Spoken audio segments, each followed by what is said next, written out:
좋아요, 구독. 네, 안녕하십니까. 오늘 2023년 12월 첫 번째 주 경제 4부 시작하겠습니다. 내년 가게 되면 경제 5부, 6부 계속 이어갈 수 있을 것 같은데요. 뭐 이렇게 창피하십니까? 그렇습니까? 순간 얼굴이 갑자기 확 빨개졌어요. 지금. 저도 그래요. 경제 5부, 6부 이렇게 딱 들어가니까 뭔가 멘트는 계속 해야 될 것 같고 이 네. 불안한 눈빛과 그렇습니다. 시장이 재미없다 보니까 이렇습니다. 그래서 네. 재미없는 시장이지만 이럴 때 내년 전망과 함께 내년에 좋게 보는 섹터 우리 박창윤 이사님은 알고 있다. 그것을 캐보자. 이런 느낌으로 오늘 경제사부 시작하겠습니다. 안녕하십니까? 안녕하세요. 네. 인사도 안 드렸는데 훅 치고 들어오셔서 당황했습니다만. 제가 당황했어요. 얼굴 빨개진 거 보이시죠 지금? 다 아시면서 왜 이러십니까? 요러. 괜찮습니다. 뭐 제가 다 용인해 주셨어요. 네. PD님께서 다 해라. 하지만 조회수만 올려라. 이런 입장 쪽에서 그냥 뭐라도 던져야 되지 않겠습니까? 재미없는 시장에서. 재미없으면 잘라버리는 거죠. 그렇죠. 하시는 거죠 이제. 혹시나 보고 잘려 있으면은 그렇구나. 네. 받아들여야죠 그러면. 그렇습니다. 어떻게 잘 지내셨습니까? 11월 말 12월 초. 주식하는 주식쟁이 입장에서는 잘 못 지냈습니다, 솔직히. 그렇죠. 네. 이게 매일매일 바뀌어지는. 뭐 36초 반상도 아니고 반찬이 매일 바뀌어요. 이건 먹는 재미라도 있잖아요. 골라 먹는 재미라도 있지. 이거는 맨날 그 나물에 그 밥이에요. 그건 그렇습니다. 네, 그러니까 재미가 없어요. 그렇습니다. 이게 완전히 저희를 전 국민을 투자자들을 단타쟁이로 만들 것인가? 거의 그거 아니면은 할 게 없게 만드는 이런 시장 쪽에서 뭔가 확실한 돌파구. 뭐 이런 뭔가가 없을까요? 답답해 죽겠습니다. 저도 답답해 죽겠습니다. 네. 종목장 완전 테마장이니까. 그렇죠. 일단 시장이 2,400m에서 2,500까지는 화끈하게 올라줬잖아요. 한 방에. 11월 초 중순까지는 화끈하게 올라줬고 11월 이제 중순 지나서 이제 이러한 지수는 어느 정도 올라가는 걸 마무리한 다음에 지수는 2,500선 전후에서 치고받고 하고 있는 와중에 완전히 종목장 테마장. 딱 이러한 상황이죠. 퇴마가 아니고 퇴마가 아니야. 테마장. 네, 그렇습니다. 그럴 것 같아요. 지금 보면 결국은 11월 들어가지고 매크로 지표가 꺾였잖아요. 그렇습니다. 경제 지표가 좀 안 나왔고 특히나 최근에 이제 고용 지표 둔화되는 모습이 나오면서 금리 인상 끝. 내년도 빠르면 3월부터 금리 인하한다 얘기 나오면서 금리는 빠지고 있는데 경기 둔화, 침체 얘기 나오면서 오히려 강달러 이러면서 다시 한번 환율이 튀어버리니까 이 엇갈리는 매크로 지표 속에서 지금은 지수는 어느 정도 딱 거기 고만고만한 자리에 머물러 있고 지수가 머물러 있는 상황에서 수급이 쏠리는 테마, 종목 이런 종목으로만 돌아가니까 하루하루가 달라지는 것 같아요. 시장이. 아니 언제는 금리가 그렇게 올라서 떨어져야 된다. 떨어졌지 않습니까? 떨어지는 건 좋아. 근데 왜 안 환율이 올라가 버리네 이제. 환율 때문에. 환율이 올라가 버리잖아요. 아하. 환율 올라가는 게 결국은 경기 침체 얘기하잖아요. 강달러, 킹달러 다시 얘기 나오고 있으니까 결국은 우리가 11월 초 중순에 시장 올라갈 때 생각을 해보시면 환율하고 금리가 같이 급락을 했잖아요. 거기에 그 공매도 금지 양념을 딱 쳐줬고 그러면서 이제 시장이 화끈하게 달아올랐는데 그 이후로는 사실 시장을 주도하고 있는 주도 섹터라든지 아니면 그때 많이 빠졌던 낙폭 과대주가 일정 부분은 반등에 성공한 이후에 증시를 끌어갈 수 있을 만한 모멘텀 부재 이게 계속 11월 중순 이후부터도 계속 이어지고 있는 것 같아요. 그렇습니다. 실적 시즌도 끝났고. 재미없는 장세에 대한 해석 감사합니다. 근데 이렇게 되기 시작하게 되면은 그 보통 이제 플레이어들 이제 주변에 좀 주식 좀 치신다는 분들, 나 좀 친다 하시는 분들도, 우리 이사님을 대표로 해서 모든 주변 분들 요즘 뭐 하고 계십니까? 요즘에 그냥 시간을 녹이는 것 같은데요, 그분들도. 시간을 녹인다. 야, 올해 장사 끝났잖아, 접어 하면서 이제 내년 먹거리에 대해서 고민은 하시는데, 먹거리에 대한 고민. 내년 먹거리에 대한 고민. 이건 주식쟁이를 당연히 하는 문제고. 그렇죠. 근데 이제 당장 이런 상황에서 내가 귀신같이 매매해가지고 따라가실 자신이 없으신 분들은 저희 그러신 분들 대다수 투자자분들은 그냥 요즘에는 그냥 시장 차분하게 관망하는 그런 분위기인 것 같아요. 그렇군요. 제가 아시는 분들은 딱 제가 대표적으로 그렇게 보는 분들이 있습니다. 매매 빠르게 해서 진짜 단타 잘하시는 분들 한 분. 이분은 바쁘니까 끊어. 전화 연락도 못 하겠고. 물반 고기반. 그렇죠. 딱 요즘에 그 테마주 잘하시는 분들이 진짜 물반 고기반이에요. 딱 그렇더라고요. 요즘에 정태주 핫하잖아요. 그러니까 이분은 다른 거 그냥 뭐 시장에서 움직이는 건 다 좋다. 뭐 무슨 그 어려운 바이오까지 다 하시는 분이다 보니까 이런 분은 바쁘다. 요즘에 그쵸 마이코 플라즈마 폐렴, 독감 이런 것들. 아 저는 솔직히 말씀드리면 너무 빨라, 너무 어려워. 모르겠더라고요. 그것도 하루 갔다가 또 쭉 쉬다가 또 올라오고 이거 어떻게 매매합니까? 그렇죠. 그나마 요즘에 연속성이 있었던 게 가상자산. 그렇죠. STO 쪽이죠. 그렇죠. STO 쪽이나 또 가상자산 관련된 거래소 비즈니스를 하고 있는 쪽, 아니면 게임즈라고 하더라도 코인 관련 비즈니스를 하는 쪽, 이런 쪽은 연속적으로 반응이 꾸준히 나오더라고요. 그런데 그런 쪽 말고는 어려워요. 진짜 없죠. 매일 달라서요. 그러니까 또 한 분은, 그러니까 이분은 그냥 뭉텅뭉텅 들어가가지고 한 번에 이렇게 추세 맞춰가지고 빡빡하는 이분 지금 뭐 하고 계신지 아십니까? 뭐 하고 계세요? 한국에 없습니다. 떴네요. 따뜻한 곳으로 떠나셨구나. 지금 요즘에 저기 건기 딱 제일 성수기인 곳. 그 지난주에 보니까 그럴 것 같아. 그냥 한 달 저기 트레킹이나 하다 올게. 그러면서 그나마 우리와 반대는 남반구가. 저 호주. 어떻게 하셨어요? 남반구니까 반대. 오세아니아겠죠 뭐. 방구. 네, 방구. 그래서 거기 가버리시고 훅 떠나시더라고요. 그분이 위너네요. 장 안 좋을 때는 그러니까요. 쉬는 것도 투자다. 그럼 형 뭐 갖고 있어? 뭐 살려고 그랬더니 말도 없이 그냥 됐다. 트레킹하면서 인생을 즐기겠다. 그분은 좀 포트를 좀 가볍게 만들어 놓고 가시지 않으셨을까? 거의 떠나시려면 그렇게 하지 않을까요? 11월 중순에 그래도 나름 IT나 뭐 이런 데 갖고 계신 분들은 신고가가 꽤 많이 났잖아요. 맞습니다. 그러니까 그런 것들 좀 일정 부분 챙길 거 챙기고 연말 양도세 뭐 이런 거 좀 주머니 좀 가볍게 해서 넘어가자 하시는 분들은 좀 여행도 많이 떠나시는 것 같기는 해요. 그렇습니다. 이러고 봤더니 바쁜 사람은 바쁜데 이게 좀 크게 하실 분들은 떠나는 이런 상황을 봤을 때 장이 이 모양이구나 이런 생각이 들더라고요. 솔직히 말씀드리면 제가 테마주 매매는 잘 못해요. 그러니까 이상하게 한가하네 연말에. 바쁘시는 분들은 되게 바쁘잖아요. 나 지금 빨리 지금 일자리 올라오잖아. 지금 이민청 이러면서 지금 열심히 누르고 계시고 그렇죠. 팔아야 되는데 제가 지금 이러질 못하네. 그러다 보니까 몸이 무겁잖아요. 매매 스타일을 지난번에 좀 보다 보니까 이제 충분히 느끼겠더라고요. 그래서 나는 이런 탱크 같은 매매 하시는 분 이렇게 알고 있다 보니까 그러니까 지금 이제 바쁘신 분들 따로 있어요. 바쁘신 분들은 솔직히 저희가 영상에서 뵙기 힘듭니다. 잘 안 나와요. 워낙 바쁘시니까 매매하기 바쁘니까. 그러니까요. 그렇죠. 맨날 하는 얘기가 형 거기 가서 이거 하면서 출연료 얼마 벌어? 그 시간에 차라리 틱틱이라도 하고 스캘핑이라도 하고 단타 치면 돈이 더 되는데. 그래서 형 요즘 매매 감 떨어졌어. 왜 그래? 이런 얘기하고 있는 거 보니까. 그러니까 그걸 좋아하시고 그다음에 이런 장에 잘 맞으시는 분들이 있어요. 그렇습니다. 그러니까 완전히 저도 트레이더거든요. 근데 트레이더인데 트레이더라고 해가지고 맨날 단타만 치는 게 아니에요. 그렇죠. 저같이 추세 추정 트레이딩 하시는 분들은 보통 이제 주도 섹터가 나왔었을 때 그냥 주도 섹터 흐름 꺾이기 전까지 계속 따라가는 이런 흐름이니까 오히려 최소한 스윙 이상 아니면 몇 달씩 끌고 가면서 추세 꺾이기 전까지 하는데 트레이더 중에서도 스캘핑 하시는 분들 계속 벗겨 먹으시는 분들은 테마주 잘하시는 그러신 분들이 요즘에 제일 바쁘더라고. 연락도 안 돼. 잘. 요즘 보니까 또 스윙 개념이 스윙이 저희가 보통 들어갔다 뭐 2, 3일 최소 3, 4일까지 보지 않습니까? 그렇죠. 많게는 그렇죠. 한 1, 2주까지도 보기도 하죠. 요즘 아니랍니다. 요즘의 스윙은 1박 2일. 아니 최소한 요즘에 날 4만 4원이잖아. 3일 사고 4일 팔고 이래야 되는 거 아니에요? 스윙도 짧아져야 된다. 이러면서 4만 4원이 아니구나. 그리고 또 하시는 게 요즘 또 유행하는 게 그게 있습니다. 시간의 매매. 그러니까.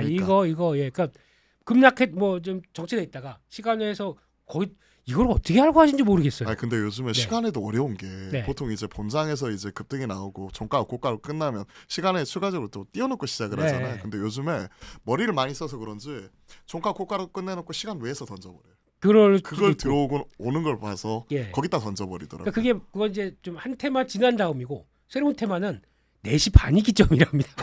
이런 것까지 4시 반에서 보통 거기서 출발을 한대요. 제 주위 분 중에서 좀 바쁘신 분들은 이러신 분들이 계세요. 4시 반이 아니라 이분들은 본장 시작은 저녁 9시부터다. 네, 본장 시작은 가상자산 코인 매매 하시는 분들 바쁘다 이러면서 네. 이제 시간에까지 우리 6시면 다 끝나잖아요. 그렇죠. 그리고 나서 이제 저녁을 먹어. 네. 그리고 반찬 한잔 딱 하세요. 네. 그러면 딱 들어오면 8시야. 그때서부터 이제 시작을 해볼까 하고 컴퓨터랑 이런 거 세팅하시고 9시부터 네. 딱 12시까지 매매하고 12시에 이제 집에 들어가시더라고요. 그거 보셨습니까? 와. 장중에는 네. 코인이 생각보다 많이 안 움직여요. 저희 끝나고 나서는 그치. 움직입니다. 왜냐면 이제 직장인분들 퇴근하시고 네. 퇴근하시고 나서 움직이니까 그렇더라고요. 그때 바쁘시더라고요. 참 이게 주식이 안 되려다 보니까 뭘 별 이상한 게 물론 이것도 하나의 자산이라고 쳐줘야 되겠죠. 근데 이게 막 시소 게임이 나오다 보니까 정신이 없네요. 제가 어제 네. 이거는 또 TMI일 수 있는데 네. 제가 업비트나 비썸 계좌가 있잖아요. 보통 우리는 흐름을 따라가야 되니까. 네. 근데 이게 하도 오래 안 쓰다 보니까 막혀 있더라고. 예, 그래서 제가 어제 휴면 계좌. 예, 휴면 계좌. 네. 유식한 말. 역시 전문 용어. 제가 사람입니다. 휴먼. 휴먼 계좌. 휴먼 계좌. 휴면 계좌. 그렇죠. 네. 이게 우리 딱 영어잖아요, 딱. 네. 근데 이제 이거를 또 풀어야 되더라고요. 그래서 풀어야 됩니다. 네, 풀어야 되더라고요. 네. 그래서 1원을 입금시켜가지고 막 이거 어제 했습니다. 이거 드디어 이제 다시 어제 했습니다. 참여 준비를. 근데 이게 휴먼 인덱스면 안 되는데 거기까지 이제 참전을 해야 되나? 네. 그러니까 그분이 말씀하시더라고요. 네. 창윤아, 주식은 내년에도 할 수 있지만 코인은 지금밖에 못해. 인생 기회야. 질러! 하는 거야. 네. 그래요, 형님? 최소한 흐름이라도 따라가야 되잖아. 바로 이제 업비트에서 딱 1원 입금 받고 네. 휴면 계좌 바로 풀었죠. 바로 풀고 이제 아직까지 입금 제한이 있을 겁니다. 그래요? 네. 아직 입금은 안 했어. 그래. 아직까지 휴면 됐다 보면 이제 100만 원이 일단 한동 겁니다. 네. 늘려줘야 돼요. 그래야 이제 그 다음에 들어가는데. 너무 잘하시는데요. 그걸 미리 해놨죠 저는. 미리 해서. 저는 역시 빠르시네요. 코인 합니다. 코인 하는데 이제 이게 이제 코인 얘기가 아니에요. 경제 싹코인부가 아닙니다 지금요. 그렇죠. 지금은 이제 주식 쪽이다 보니까. 근데 우리가 내년도 농사에 대해서 얘기를 할 때 농사 꼭 빼놓지 않고 얘기해야 될 게 또 가상자산이에요. 그렇죠. 내년 또 이제 코인 반감기 뭐 얘기 나오고. 네. 그렇죠. 그렇습니다. 그 얘기를 조금 이따 하려고. 그렇죠. 미리 너무 달렸네. 네, 그렇습니다. 그래서 지금 시장 얘기하는 중입니다. 시장 얘기. 시장이 재미없어서 그래. 시장이. 자, 그러면은 이렇게 된 마당에 내년의 시장의 큰 그림 어떻게 그리고 계십니까, 우리 이사님은? 당장 이번 달도 모르는데 내년 큰 그림 그릴 수 있을까요? 이 얘기를 제가 한 4-5번 했거든요. 다른 방송에서도 다 똑같은 얘기예요. 다 마찬가지일 거 아니에요. 근데 뭘 지금 이런 분위기? 냉정하게 말하면 지금은 지수는 막혀 있고 종목장이잖아요. 네. 근데 이런 분위기가 좀 더 이어지지 않을까? 그럼 그래도 내년 1월 효과하고 1월 장세는 조금 좀 그래도 있을 것 같기는 해요. 세스라든지 그다음에 JP모건 헬스케어 컨퍼런스 그리고 2월에 모바일 월드 콩그레스 우리가 맨날 얘기하는 거 있잖아요. 그 3종 세트? 그렇죠. 그리고 지나가면 아스콘이 AACR이니 삼성을 넘어가면 그런 얘기 나오겠죠. 그렇죠. 이런 것들을 차치하고 저는 AI 트렌드 자체는 연말 연초 계속 흐름은 지속이 될 수 있다. 계속된다. 그렇죠. 작년에도 제일 뜨거웠던 게 작년 12월 달에 제일 뜨거웠던 게 AI랑 로봇이었거든요. 그때 막 부르기 시작해서 이번 때쯤이었는데. 그때서부터 시작을 했던 것 같아요. 네. 그러면서 이제 로버트 치킨, 치킨, 로봇팔이 이제 치킨도 튀겨주고 이런 로봇 얘기 나오면서 예전에는 아버지 치킨이, 퇴근할 때 잡아줬던 아버지 치킨이, 아버지 치킨, 로버트 치킨, 이런 것들처럼 시대적 변화를 반영하는 AI 트렌드는 계속 지속이 되지 않을까 그렇게 본다면 내년 1월 17일에 갤럭시 언팩이 있고요. 그리고 1월 말에 갤럭시 이제 S24가 출시가 되잖아요. 그때 이제 가장 바뀌는 거, 없던 게 새로 생기는 게 시장에서 프레시하고 사람들이 환호하는 거잖아요. 그렇습니다. 그게 바로 이제 AI 폰, 갤럭시 S24, S24에서 가우스 탑재된 온 디바이스 AI 쪽 이런 트렌드는 좀 더 만들어지지 않을까 하는 이런 생각. 이거 다 좋은데요. 있습니다. 지금 시장 얘기를 하고 있는데요. 근데 시장이 결국 우리가 주목을 하는 것 자체가 말씀드렸잖아요. 모멘텀 공백 구간에서 하나의 주도적인 트렌드가 나와야 되는데 이런 AI 트렌드, 이런 흐름 속에서의 종목장 이런 모습이 연말 연초에 계속 지속이 될 수 있기 때문에 시장 전반적으로 여기서 2,800 갑니다, 3,000 갑니다, 지수가 어떻습니다 이런 거보다도 하나의 주도적인 트렌드와 이런 부분을 찾는 게 더 중요한 것 같아요. 그건 당연히 중요하죠. 지금은 방송입니다.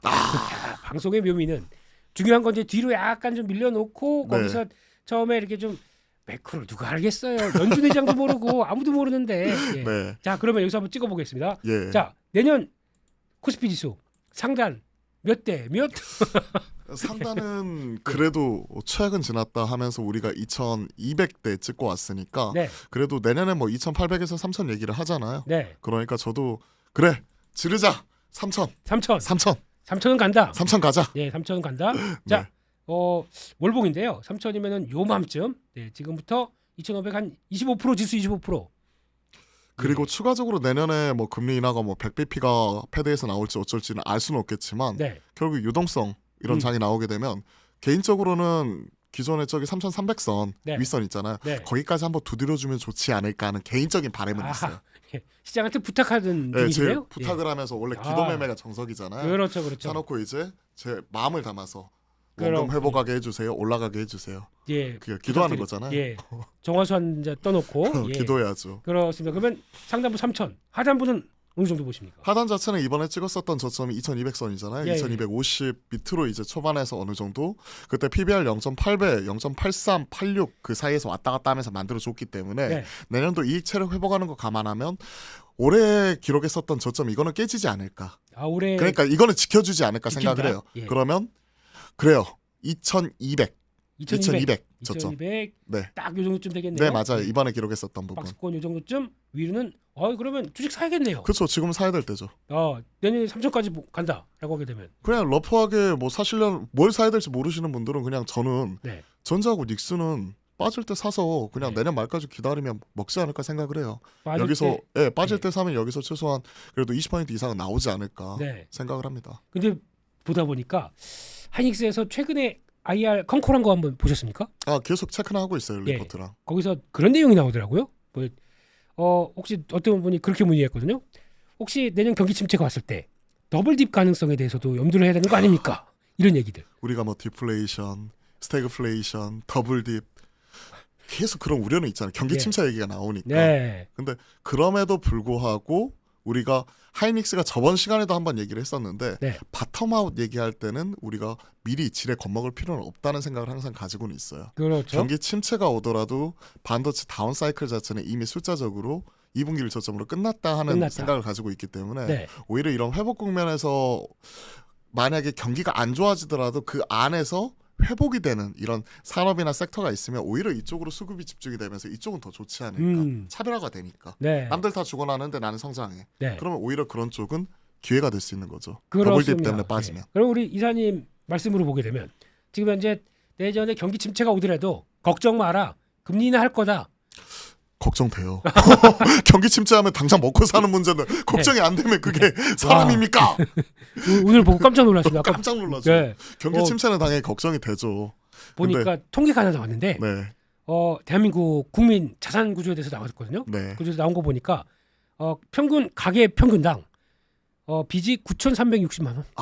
9천만 원대더라고요. 1억이네요, 거의. 거의 1억. 네. 예. 40대가 가장 힘들다. 네. 1억 한 4천 정도 되는 것 같고. 저도 힘듭니다. 네, 가장이에요. 네. 이렇게 해야 되는데, 그러면 내수는 힘든 거 아닙니까 이렇게 되면? 지금 그 가계부채 같은 경우는 항상 뭐 문제가 되었었는데 이게 표면화돼가지고 증시에 악재 요인으로서 작용하는 것 자체는 그렇게 못 봤어요. 오히려 이런 그 가계부채라든지 브릿지론, PF 뭐 이런 부분을 연결이 돼가지고 만약에 문제가 터지고 불거진다. 그러면 이제 하나의 중요한 이런 것들이 문제가 될 수 있는 소지는 있는 거죠. 여지는 있는 거죠.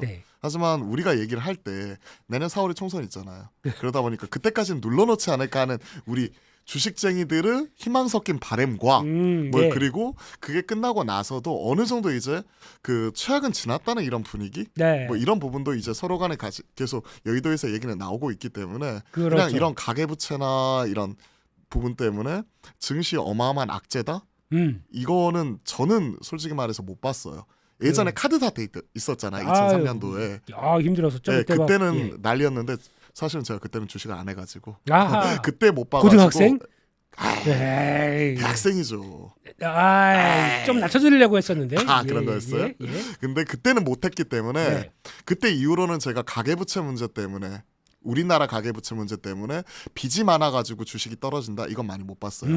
그 가깝게 제가 봤던 것 중에서 그 2011년도에 그때 우리가 피그스 얘기하고 그렇죠. 유럽 재정위기 나왔었을 때 그때 이제 그게 문제가 돼가지고 불거지는 건 봤었는데 그때 이후로 이런 것들이 크게 이제 증시시장 전반을 악화시키는 요인이라고 보기보다는 네. 오히려 뭐 건설주라든지 PF가 많아가지고 문제가 생긴다, 은행 부실 채권 문제 뭐 이런 부분으로 인해서 하나의 섹터가 흔들리는 이런 부분을 보았죠. 혹시 그때 가장 문제가 됐었던 그리스. 네. 요즘 증시 그리스. 예, 증시 보셨습니까? 아니 저 그리스 증시는 못 봤어요. 어때요? 한국보다 탄력이 더 좋아요. 우리가 하마스하고 서로 이스라엘 싸우고 있는데 주가 떨어지는 거 그때 우리 9월 10월 달 보셨잖아요. 네. 우리가 전쟁하고 있었잖아요. 우리가 전쟁하고 거의 뭐 마음속의 전쟁이 여기서 나오기 시작했고 코스닥 지수만 보면 그때 전쟁 났죠. 더 떨어졌으니까. 그러니까 이게 그런 것 같아요. 이게 위기가 있다. 네. 국가가 참 뭐 무슨 이거 망할 것 같다. 거기 가야 돼요. 거기 가서 그때 어떤 분이 그랬었는데 거기 가서 이런 때 그리스 가서 전망중에서 집 사야 된다. 그랬던 분이 계셨거든요.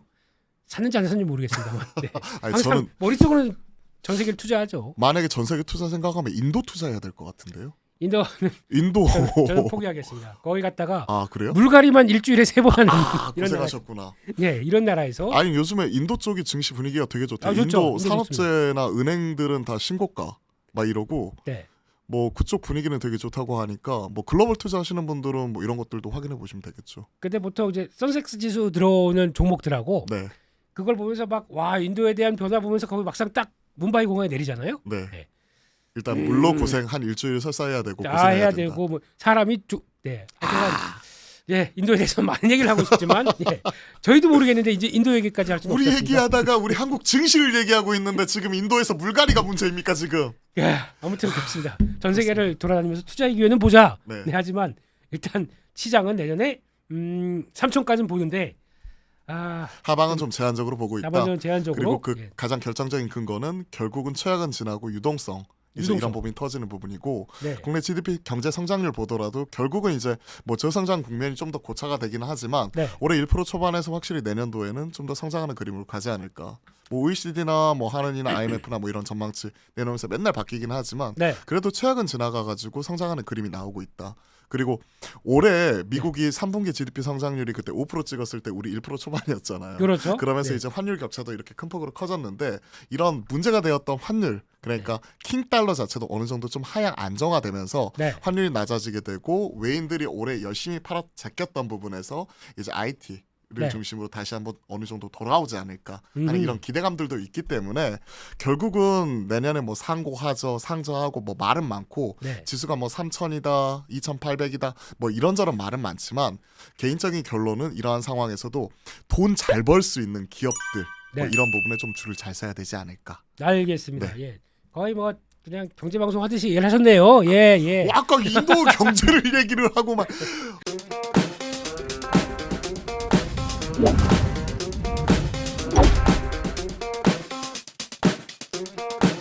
좋아요,